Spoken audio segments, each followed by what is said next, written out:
Congratulations, Vilnius. This has been the dream that my uncle Harvey Milk saw. Sveikinimai Vilniau. Tai yra svajonė, kurią matė mano dėdė Harvis Milkas.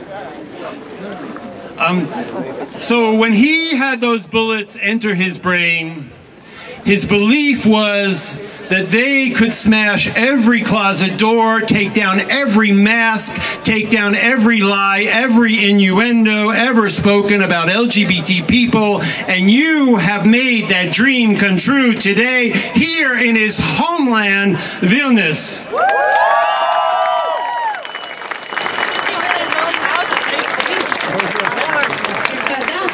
Tos kulkos įsmigo į mano dėdės smegenis, jis liko ištikimas savo tikėjimui, kad žmonėms nereiks būti spintose, nereiks slėptis už kaukių ir kad bet koks melas, kada nors pasakytas apie LGBT žmonės, bus išsklaidytas.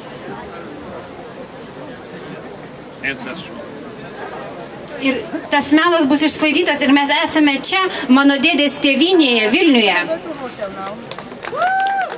It's bittersweet, though, that I'm here today because my home is in Florida. Taigi, tačiau tarsi ir liūdna kartu ir džiaugsminga, kad aš esu čia, nes mano namai yra Floridoje. And it was my uncle's dream not only that those bullets would destroy take us out of the closet, but it would be the last violence perpetrated on LGBT people. Kai mano dėdė žuvo nuo kulkų, jis tikėjosi, kad galbūt tai bus jau paskutinis smurto aktas prieš LGBT žmonės.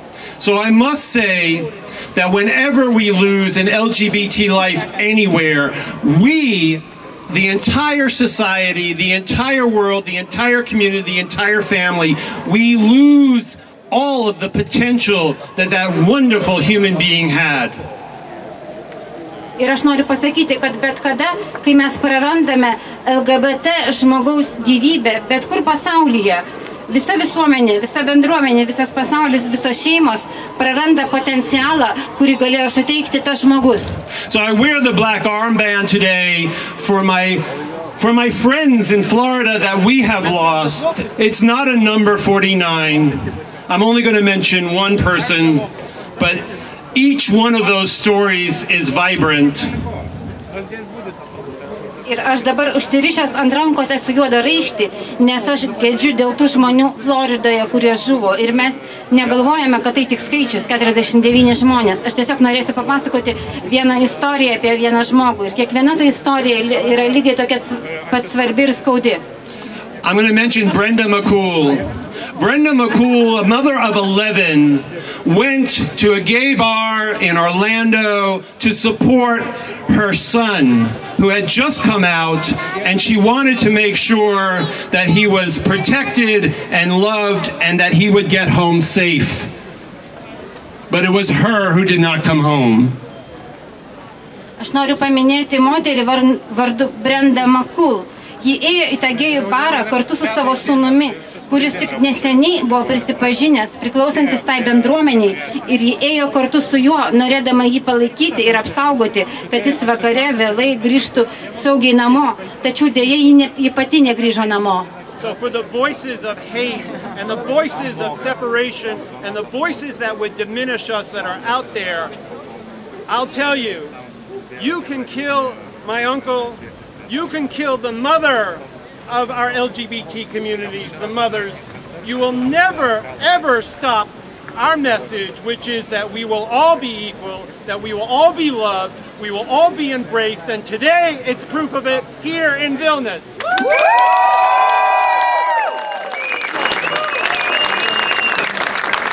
I also want to say, microphones won't stop a mill. Netgi mikrofonai mūsų nesustabdys. Ir aš noriu pasakyti visiems tiems, kurie reiškia neapykantą, kurie nori atskirti mus nuo kitų žmonių, kad jūs galite nužudyti mano dėdę, jūs galite nužudyti motina, apie kurią aš pasakau. Tačiau jūs vis tiek nesustabdysite tos žinios, kad mes visi esame lygus, mes visi esame mylimi. Ir to įrodymas yra šiandien renginys Vilniuje. That microphones wouldn't stop a milk. It wouldn't stop my uncle from talking. So, I have a Harvey Milk Foundation volunteer up here with me, Rafael. He's one of our volunteers from Mexico. The reason I asked him to come up here is that we have other situations going on in the LGBT community. A month before the Orlando killing, there was a shooting in a gay bar in Jalapa, Mexico. Madam's Gay Bar. 15 of our LGBT brothers and sisters were killed there, and there was silence in the world, and we cannot let that happen again.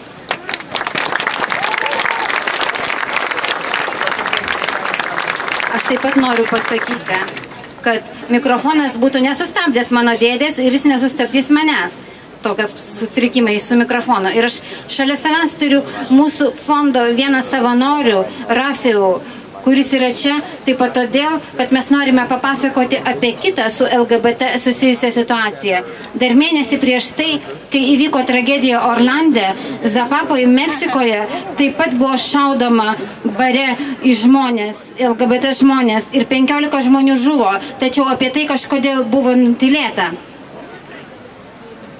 Finally, I'm just going to ask you, in the memory of everyone that we lost, in the dream of my uncle, to celebrate today, like today is the greatest day in the world, to celebrate tonight, to dance, to party, and to let everyone, Brenda McCool's family, let everyone who was affected, whose family was affected in Mexico, hear our voices of love and inclusion and celebration. We will never turn back. Thank you, Vilnius.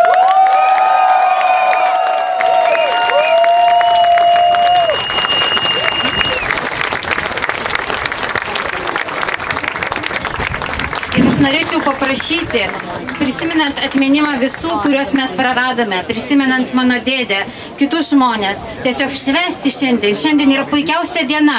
Ir švęskime taip, kad ir Brendos McCool šeima, ir tų žmonių, kurie žuvo Meksikoje šeimos, galėtų matyti, kad mes esame girdimi ir mūsų balsas yra girdimas. Taigi sveikinu Jūs Vilniau.